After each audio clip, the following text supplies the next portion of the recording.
He told her he loved someone else, right before she found out she was carrying his twins.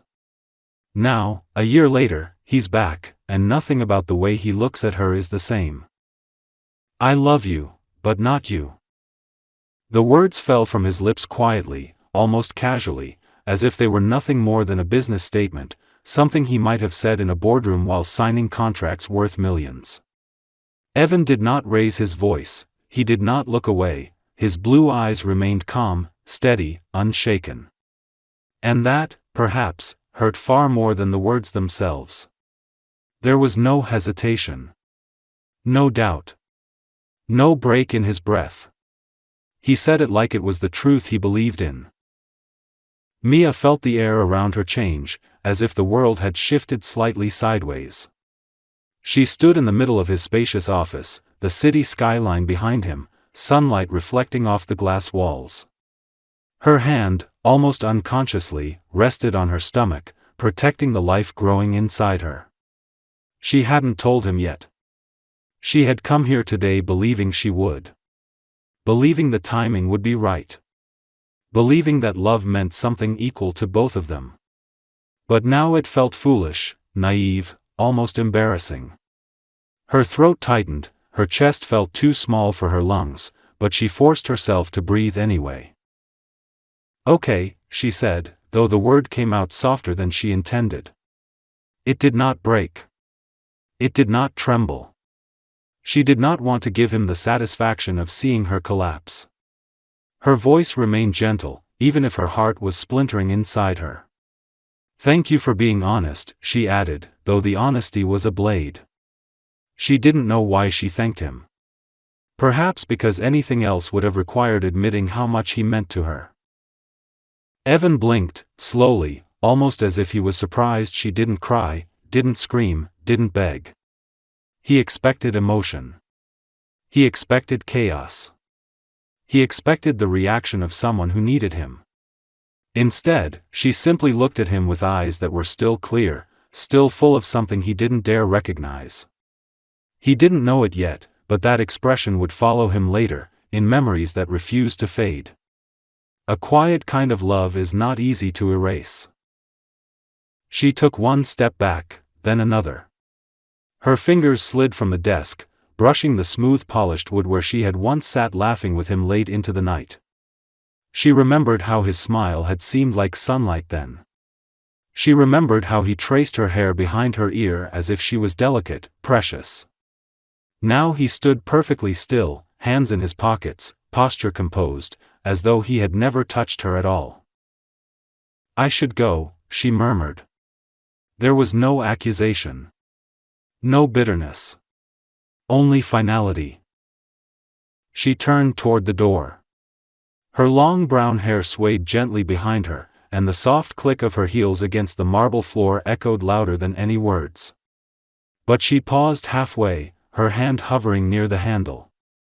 She did not turn back to him.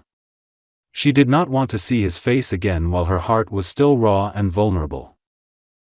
I hope, Mia whispered quietly enough that he almost didn't hear, one day you'll understand what you just lost. Then she left.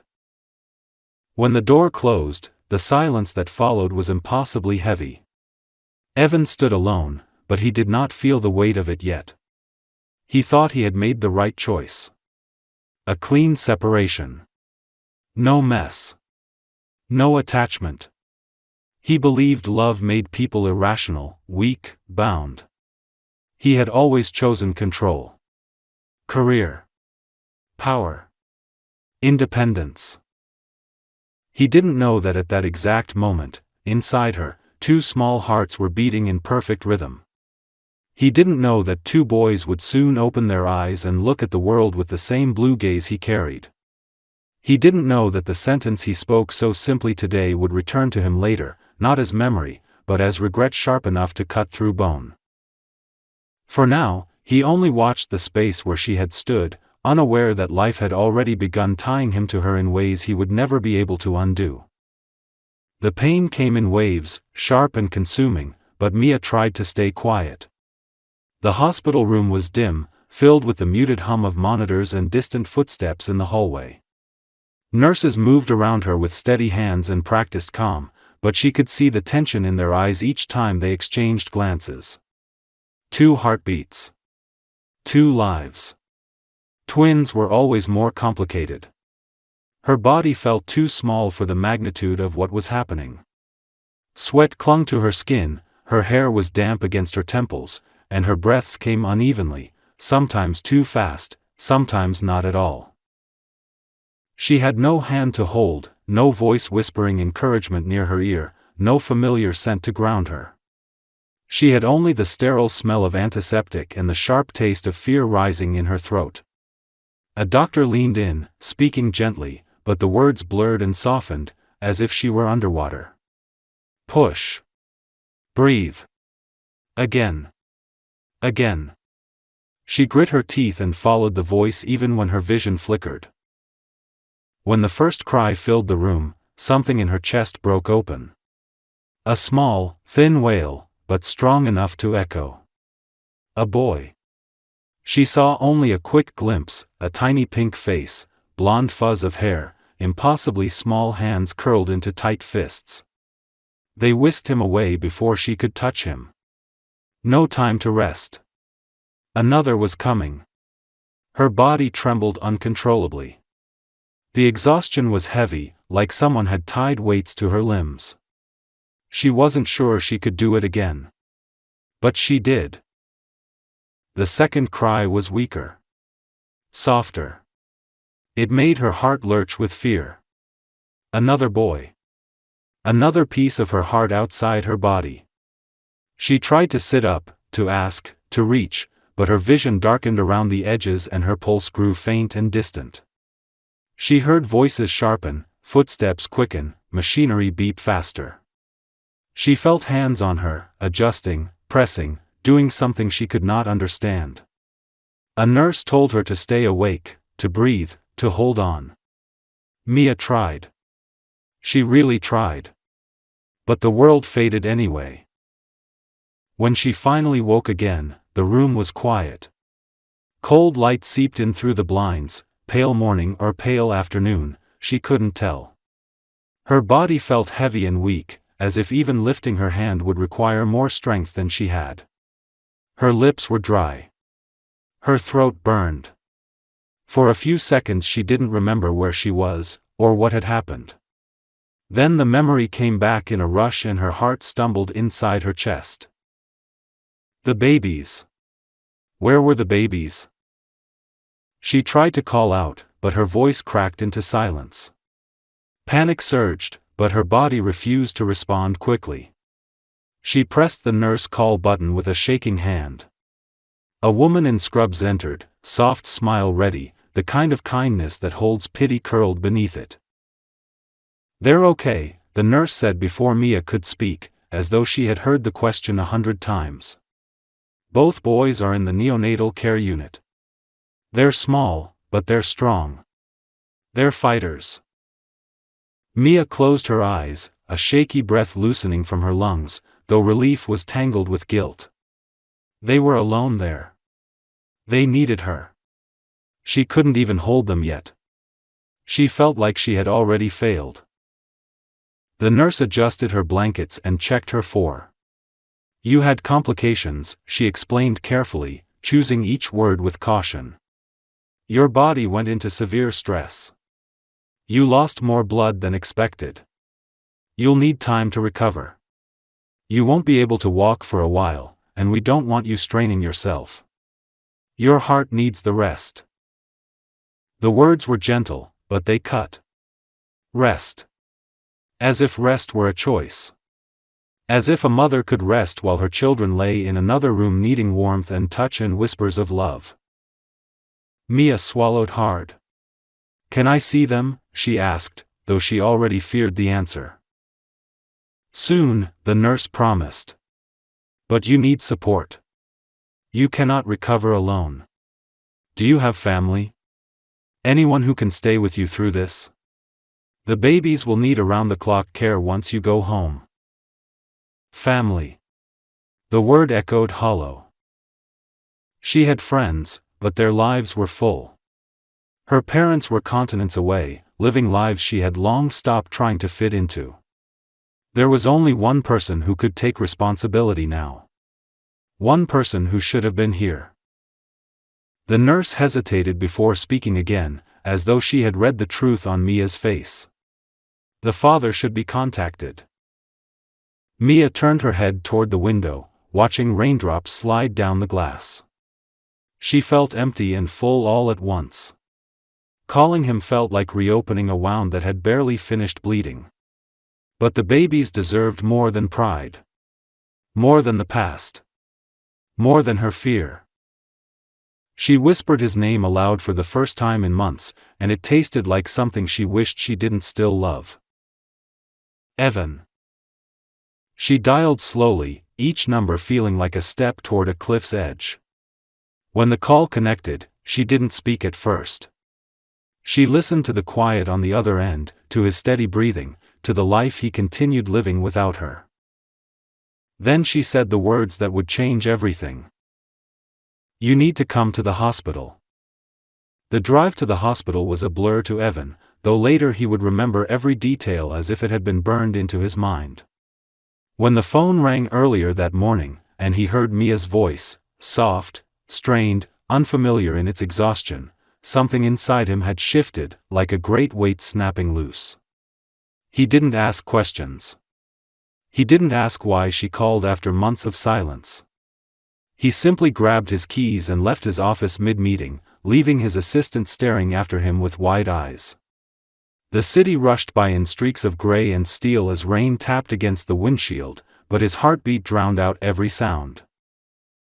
He walked down the hospital hallway with the same confidence he wore in boardrooms, but here it felt like a mask, something thin and useless. The fluorescent lights cast sharp shadows on the floor, and each step seemed to echo louder than the last. When he reached the room number she had given him, he hesitated, his hand hovering just inches from the door handle. A strange uncertainty settled in his chest. He wasn't used to hesitation. He wasn't used to not knowing what waited for him on the other side of a decision. He opened the door quietly. Mia was lying in the hospital bed, pale against the white sheets, her brown hair spread across the pillow like spilled silk. Her eyes were closed, and for a moment he thought she was asleep. Then she opened them slowly, and when their gazes met, something tightened in him so sharply he almost stepped back. She looked fragile, worn thin, as if the world had asked too much of her and she had given it anyway. "Mia," he said, and her name sounded unfamiliar on his tongue, like it belonged to a language he had forgotten how to speak. She didn't answer right away. She just watched him. Not with anger. Not with affection. Just a quiet, exhausted stillness that made him feel exposed. He wanted to say something else, something meaningful, but words scattered. The nurse entered then, breaking the silence. She greeted Mia with a warm smile before turning to Evan. "You must be the father." Her tone held relief, as if his presence solved problems. Evan didn't immediately respond. The word father felt distant, abstract, like something that belonged to a different man. But then the nurse gestured toward a small window near the far wall, one he had not noticed before, and something made him turn to look. Beyond the glass lay a softly lit room with rows of clear bassinets. Tiny bundles of blankets. Soft knitted hats. Little lives breathing in quiet rhythms. The nurse pointed toward two babies lying side by side, swaddled tightly, their hair a soft blonde fuzz, their eyes closed but their faces unmistakably familiar. Identical features. His features. Evan's breath left him in a single, harsh exhale. The world seemed to tilt, and he reached for the back of a chair to steady himself before he realized what he was doing. He had seen his reflection in the mirror thousands of times. But seeing it in something so small, so breakable, so miraculous, it stole everything from his chest: pride, certainty, denial. He didn't speak. He only stared. Mia watched him quietly, her voice barely above a whisper when she finally spoke. Their names are Liam and Noah. He closed his eyes briefly. Not because he was overwhelmed, but because something inside him hurt in a way he had never known something could hurt. So deep. So real. So terrifying. He turned toward her, slow, deliberate, as if every motion required thought. Why didn't you tell me? Mia's expression did not harden, but it did weigh heavier. She didn't look away. She didn't waver. You told me you didn't love me, she said. No accusation. Just truth. I wasn't going to beg you to stay. He felt the memory of his own words like a fist closing around his throat. He had spoken them with certainty then. Now they sounded cruel and hollow, echoing through a place in him he had never allowed to feel vulnerable. He walked closer to her bed, but not too close. She did not reach for him, and he did not reach for her. There was distance between them, not physical, but something far more difficult to cross. Can I see them? He asked, though the question felt small compared to the moment. Mia nodded, slowly. There was no victory in the gesture. No satisfaction. Just a quiet resignation born of exhaustion and love and everything she had endured alone. The nurse led him through the door into the neonatal room. The air was warm, softly humming with machines and lullabies of breaths. He approached the bassinets like a man approaching a miracle he did not think he deserved. When he looked down at the boys, something inside him loosened and tightened all at once. He reached out a trembling hand, not to touch, not yet, but as if to mark the space where his world had just changed shape. He did not speak. He just stood there, silent, as realization settled into his bones. He was a father. And he had not been there. Evan began coming to the hospital every day after that. At first, it was awkward, almost tense, as though neither of them quite knew the rules of this new reality. He arrived early most mornings, sometimes before the nurses had even finished their first rounds, and stayed until evening when visiting hours ended. He brought coffee for the nurses, flowers that Mia barely looked at, and questions, so many questions, about feedings and breathing monitors and the names of every medication listed on the baby's charts. The staff liked him. He was polite, calm, attentive. But Mia knew the truth. He was trying to make up for something he couldn't erase, and not even he knew if it was possible. The first time he held Liam, his movements were stiff, careful, as though a wrong move might shatter the child into pieces. The baby was so light that Evan wasn't sure he was actually holding anything real at all. The tiny chest rose and fell against his palm, and the sensation of that fragile rhythm made his throat tighten unexpectedly. He looked at the nurse, uncertain, almost vulnerable in a way Mia had never seen in him before, and the nurse smiled and gently adjusted his hold. Liam's fingers curled around the fabric of Evan's shirt, and something inside him simply broke open. It was not sudden. It was not dramatic. It was quiet, the kind of breaking that comes from realizing you were wrong for a very long time. Mia watched from her bed. She tried not to stare, tried not to let herself hope.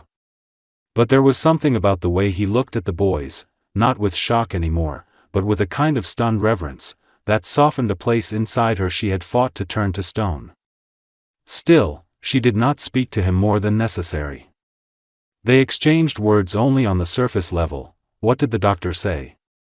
How long until the next feeding? Do you want me to hold Noah now? Their conversations were practical, emotionless, but the silence between them was full of things neither was ready to say. Her body healed slowly.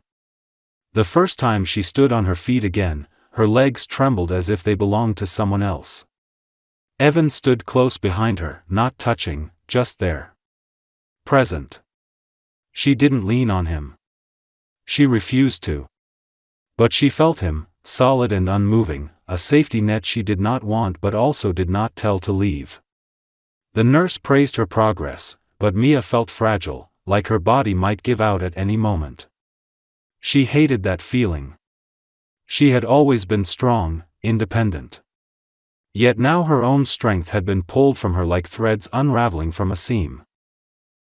One afternoon, while Mia slept, Evan sat in a recliner beside the incubator where Noah lay sleeping. The room was quiet enough to hear the hum of the machines. He leaned back slightly and let his head rest against the chair, and without meaning to, he began to speak softly, as if to himself. "I didn't know," he said, voice barely above a whisper. "Not really. I knew she cared. I knew she was good.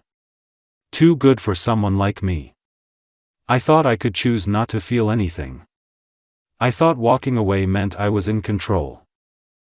Noah didn't move. Baby breaths, steady and light. "I was wrong," Evan continued. "I thought love was something that trapped people. I didn't understand it could be the thing that saves them." He fell silent, eyes fixed on the tiny chest rising and falling. His jaw tightened, regret curling deep. When Mia woke later, she saw him like that, head bowed, shoulders not tense like always, but lowered, softer. Not defeated, just changed. She stood there for a while before speaking. "You don't have to stay every day," she said quietly. Not coldly. Not dismissively. Just honestly. "You have a life outside of this." He didn't look up right away.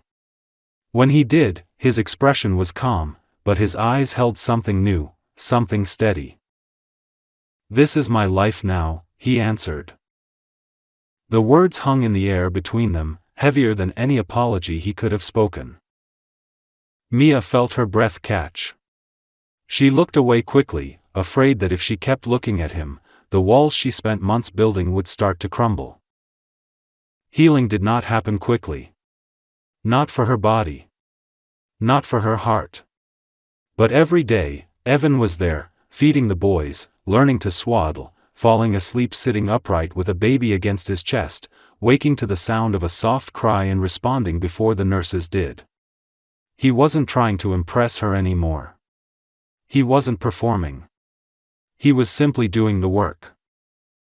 And there is something undeniable about a person who chooses to stay when everything is difficult. Something that slowly, quietly, begins to change the shape of the pain. The ice did not melt. Not yet. But it began to crack. Nights in the hospital were different from the days. During the day there were nurses, doctors, quiet conversations, the soft beeping of machines and the occasional visitor walking down the hall. At night, the world shrank until only breathing and heartbeat seemed to exist. The hallways darkened, the lights dimmed, the voices softened. Everything became slower, quieter, and more honest. Night had a way of revealing the things people tried to hide. Mia often pretended to sleep when she was too tired to talk, though the weight of exhaustion sat deep in her bones. Her body was healing, yes, but healing was not a graceful thing. It made her feel weak, unsteady, as if her own skin did not quite belong to her. Her emotions were tangled in ways she couldn't name. Love, resentment, grief, relief, longing, everything lived under her ribs like a knot that wouldn't loosen. One night, when the room was dark except for the faint light from the hallway filtering through the door window, she woke and realized she was not alone. Evan sat in the chair beside her bed, shoulders slightly hunched, his hands clasped together in his lap. His usual composure was gone, smoothed away like the surface of paper softened by touch. He thought she was asleep. She realized this instantly because his guard had dropped completely. His expression was bare in a way she had never seen, not even in their most intimate moments before everything shattered. He looked at her, then past her, at something only he could see. "I was a coward," he said quietly, as if speaking to the dark or to himself. "I thought that if I didn't say it, if I didn't let myself feel anything, then nothing could hurt me." Mia did not move. She didn't want him to stop. She didn't think she could speak even if she tried. I told myself love was a trap, he continued, voice steady but soft. Something that made people foolish. Something that made them lose control. And control was everything to me. His fingers tightened together slightly, knuckles pale. But then I saw them, he whispered, and for a moment his voice broke, not loudly, not dramatically, just a small fracture in a place that didn't usually break. And I realized I had already lost control a long time ago. I just didn't understand it. Silence stretched, but not an empty one. It was full, heavy, warm, painful. He leaned back slightly in the chair, looking at her even though he still believed she was sleeping. I don't expect you to forgive me, he said. You don't owe me that. I don't deserve it.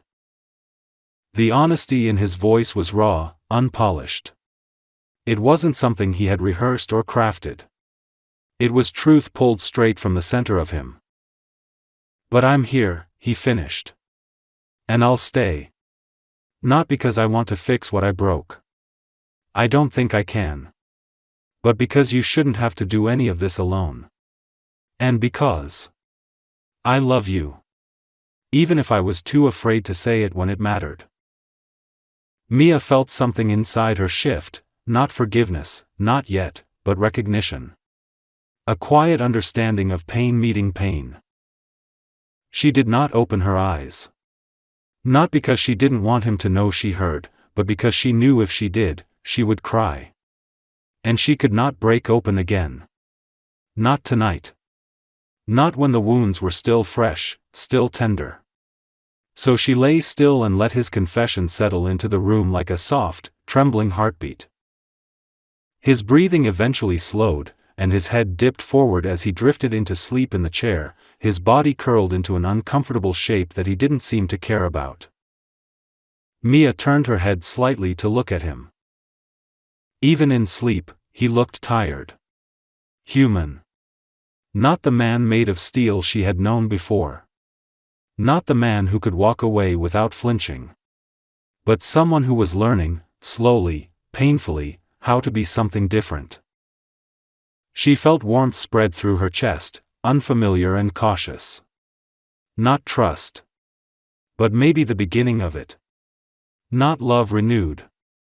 But something that could become love again someday. And in that quiet space where the past and future hovered like breath, she allowed herself one small thought she had not permitted before. Maybe people could change. Maybe hearts could break and still find their way back. Maybe not today. But someday. When the doctors finally said Mia was strong enough to leave the hospital, it did not feel like a triumphant moment. There was no rush of joy, no excited celebration. It felt more like stepping out into a world she no longer recognized. Her body was still weak, her limbs slow to respond, and even sitting up for long periods left her dizzy and breathless. The nurses prepared the babies carefully, checking monitors and bottles and paperwork. Evan was there through every step, but he spoke little, as if afraid that saying too much might break the fragile peace between them. Mia assumed he would drive them to his penthouse, the one with glass walls and cold marble floors where she always felt like a guest. She was prepared to tell him she wouldn't stay there. But when they reached the car, Evan didn't turn toward the city skyline. He drove a different route, quieter, lined with trees instead of glass towers.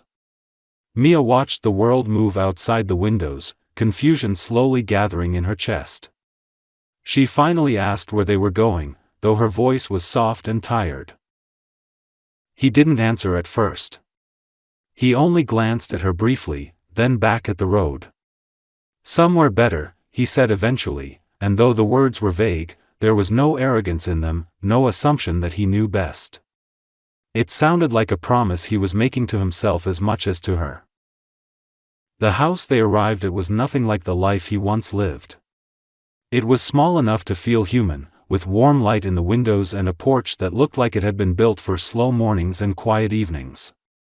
The yard was enclosed by an old wooden fence, the kind that had been painted and repainted over the years. There were trees, not neatly trimmed but growing freely, and the air smelled of grass and early spring. Mia stared at it for a long moment, not stepping out of the car right away. It looked like something she once mentioned years ago, a passing comment about wanting a home that felt safe and warm. She did not remember saying it, but clearly, he did. Inside, the house was simple.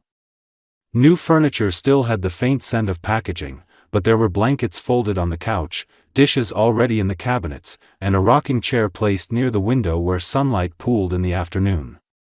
There was a bedroom with soft bedding, curtains that filtered the light gently, a crib beside the bed, and two smaller bassinets set up in the corner. Someone had thought about every detail. Someone had prepared. It was too much. Too kind. Too painful. Mia felt her throat tighten, and she looked away so he would not see. Evan did not touch her, did not try to guide her or hold her. He simply carried the babies inside, one at a time, with a careful quiet focus as though each movement needed his full attention. The first nights were difficult. The babies woke often, their small cries filling the house with need that did not obey schedules or exhaustion. Mia tried to get up each time, but her body sometimes failed her, and dizziness would cloud her vision. Evan didn't wait for her to ask for help. When he heard even the faintest cry, he was already moving, often before she was fully awake. He changed diapers with hands that no longer shook, warmed milk with precise patience, and held each child against his chest, pacing the room in slow circles to soothe them. Sometimes Mia watched from the bed, propped up on pillows, her breath steady but her heart racing. She didn't tell him to stop. She didn't say thank you. She didn't know how to speak those things yet. Instead, she just watched, trying to understand this version of him, this man who stayed awake through exhaustion without complaining, who sang softly under his breath to calm the babies, who looked at them not with shock anymore, but with something deep and gentle and aching. He did not try to fight for her affection. He did not ask where they stood or what she felt. He did not reach for her hand or push for closeness. He simply existed beside her, steady and consistent, a quiet presence that did not demand or take. In the mornings, he cooked breakfast even when she had no appetite. The smell of warm eggs and toasted bread filled the house, grounding it in something ordinary, something real. Sometimes she ate. Sometimes she only watched him move around the kitchen, his sleeves rolled up, hair slightly messy from lack of sleep. He looked less like the picture-perfect executive she had once known and more like a man trying, really trying, even when it was painful. One afternoon, as the babies slept in their bassinets, Mia sat in the rocking chair by the window, sunlight warming her skin. Evan was fixing one of the dresser drawers that didn't slide smoothly. His hands were steady, movements sure. She watched him work, looked at his shoulders, his profile, the quiet focus he carried now. Slowly, almost reluctantly, she realized she did not feel fear in his presence anymore. She did not love him again. Not yet. But for the first time in a long time, she didn't feel alone. Healing is not loud. It does not announce itself. It begins quietly, like something small taking root beneath the surface, unnoticed until it has already begun to grow. And in that house, with soft light and two sleeping boys, something in her began to shift, just slightly, like a door opening a crack to let in fresh air. The beginning of something new. Not a return to what was, but the slow building of something stronger. Something earned. The house became its own world. Days passed slowly, marked by feedings, naps, soft lullabies, and the gentle creak of the rocking chair. Healing was not linear. Some mornings Mia woke with enough strength to move easily, to breathe without feeling the weight of memory pressing on her chest. Other mornings, she felt as though gravity itself had thickened, pulling her down into something heavy and aching. The doctors had warned her that recovery from physical trauma was only part of the journey. The emotional recovery came later, quieter, but far more demanding. Evan did not try to rush her. He did not try to force conversations about the past. He simply existed beside her, steady as gravity, constant as sunrise. He rose in the night when either of the boys cried. He cooked meals even when Mia barely touched hers. He carried Noah on his shoulder when the baby fussed and would not settle, whispering soft, half-formed melodies that Mia had never heard before. She caught herself listening sometimes, watching from the doorway, wondering when this man had learned gentleness.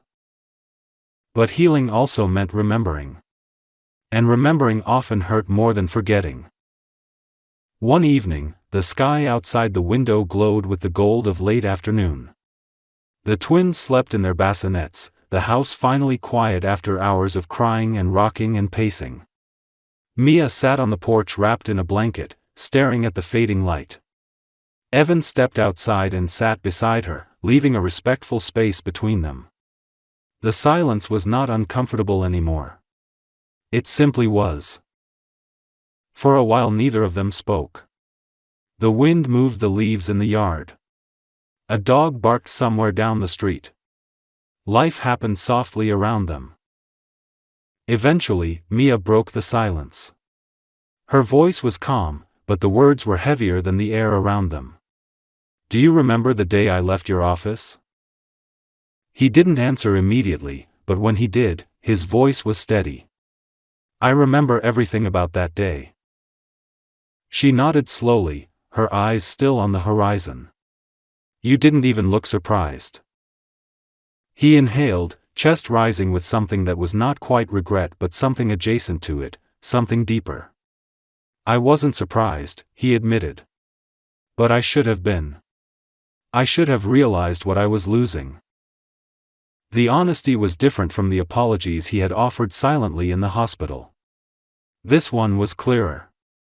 Sharper. Not an attempt to soothe guilt, but a truth spoken because it needed to exist in the air between them. "You hurt me," Mia said. Her voice did not break. It did not need to. The strength was in the simplicity. "Not just because you didn't want me. But because you didn't let yourself try to want anything." He closed his eyes. A slow breath. He didn't defend himself. He didn't explain. He didn't say he was scared, or overwhelmed, or unprepared. He simply said, "I know." For the first time since their lives had fallen apart, she believed he truly did know. Mia shifted under the blanket, drawing it closer. There were tears building, but they didn't fall yet. "I don't know if I can forgive you," she said. "I don't know if I can trust you again. I don't know if love can come back once it's been broken like that." He didn't flinch. He didn't try to reach for her. His voice was low, steady, careful, as though every word was chosen with intention. "You don't have to forgive me," he said. "You don't owe me that. I'm not here because I expect anything from you. I'm here because I want to be. Because I love you. Because I love them. And because love is something you prove, not something you say." Mia finally looked at him then. Really looked. His hair was longer now, falling in uneven strands across his forehead. There were faint shadows beneath his eyes, the kind that come from sleepless nights spent caring for someone else. His hands, resting on his knees, were relaxed, not tense, not defensive. Just open. And in that moment, she saw not the man who once told her he didn't love her, but the man who now woke at 3 a.m. to soothe a crying child. The man who took slow, quiet steps to avoid waking her. The man who learned how to cradle a tiny life with tenderness. Still, hurt does not disappear just because love returns. Healing requires more than effort. It requires time. Mia looked away again, blinking slowly. A tear finally slipped free, though her voice did not shake. "I don't have an answer for you," she said. He nodded. "I'm not asking for one." The wind rustled the leaves again, and the sky continued fading into twilight. For the first time in a long time, Mia felt something inside her loosen, not forgiveness, not love reborn, but the beginning of space where those things could eventually live. She didn't take his hand. But she also didn't move away from him. And sometimes, healing begins with simply staying. The seasons shifted slowly, the way they always do, almost unnoticeable from one day to the next until suddenly everything is different. Summer melted into autumn, and the trees outside the house turned gold and amber, their leaves drifting across the yard like fragments of sunlight falling to the ground. The twins grew stronger. Their cries became louder, their eyes more focused, their little hands reaching and grabbing and discovering the world. Mia found her strength returning piece by piece. Some days she walked without feeling faint. Some days she laughed. The first time she heard herself laugh again, the sound startled her. It felt like hearing a voice she had once known but forgotten somewhere along the way. Evan was still there. Not as a shadow or an obligation, but as a constant. He was not perfect, no one ever is, but the effort he gave was steady and real. He learned which lullaby calmed Noah fastest and how to make Liam giggle. He learned how to cook meals Mia actually liked rather than meals that looked impressive but tasted like nothing. He began leaving his phone in another room during feedings, something his former self would have never allowed. He scheduled his meetings for later in the day so he could be there for morning feedings, quick doctor checkups, or simply quiet breakfasts where no words needed to be exchanged. His life did not shrink because of these changes. It expanded. And for the first time, he understood what it meant to let life take up space inside of him. Mia still protected her heart. She still chose her words carefully around him and guarded her silences. Not out of coldness, but out of the deep instinct of someone who has learned how painful it is to hand love to someone who is not ready to hold it. But there were moments, small ones, delicate ones, where the guard slipped without either of them noticing. The way her eyes softened when she saw him sleeping with one of the babies curled on his chest. The way she sometimes leaned into him when exhaustion pressed her down. The way he brushed a loose strand of hair from her face without thinking about it. None of these moments were grand or dramatic. But they were real. One evening, almost a year after the boys were born, the house was quiet. The twins had finally fallen asleep after hours of playful chaos and teething-fueled restlessness. Mia sat on the porch again, the same place where she had once told Evan she might never forgive him. The air was cool, the night gentle. She wrapped her hands around a warm mug, breathing in the steam. The door opened behind her and closed softly. Evan stepped outside and sat beside her, leaving the same respectful space between them he always did, the quiet acknowledgement that closeness was something she needed to choose, not something he could take. But tonight, she moved closer on her own. He noticed, but he didn't look at her right away, as though he was afraid to acknowledge it too quickly. They sat like that for a long moment. The moonlight touched the yard in silver, and distant crickets sang quietly in the grass. "Do you remember," Mia said softly, her voice steady, "what you said to me in the hospital? When you thought I was asleep?" He inhaled slowly. "Yes." She turned her head to look at him. Her eyes were no longer guarded, no longer distant. They held a warmth that was cautious but genuine. "You said you thought love would make you weak." He nodded, once, very slowly. "I did." A quiet breeze shifted her hair. She tucked it behind her ear. "And now?" He turned to her then, fully, without hesitation. His voice was steady, but there was emotion wrapped inside it, deep and clear. "Now I know love is the only thing that ever made me strong." The words settled between them, soft but unmistakably true. Mia felt her chest tighten, not with pain, but with something like release. A slow loosening of the knot she had carried for so long. She didn't speak right away. Instead, she leaned her head against his shoulder. It was the first time she had touched him without exhaustion being the reason. It was a choice. His breath caught, and then slowly, he exhaled. His hand moved to hers, not gripping, not claiming, simply holding, as if acknowledging something that had been growing for months in silence. She spoke quietly, barely louder than a whisper. "I love you. I never stopped. But I needed you to find your way to us. Not because you lost us. But because you lost yourself." His eyes closed. Not with regret, but with understanding. "I know," he murmured. "And I'm here. I'm not going anywhere." There was no dramatic kiss. No fireworks. No sudden rush of music.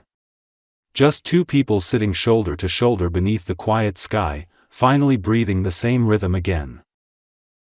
Inside, their son slept, two small lives, proof that even broken beginnings can grow into something whole. Love hadn't returned all at once. It had grown back slowly. Deliberately. Like a sunrise. And now, at last, the sky was light.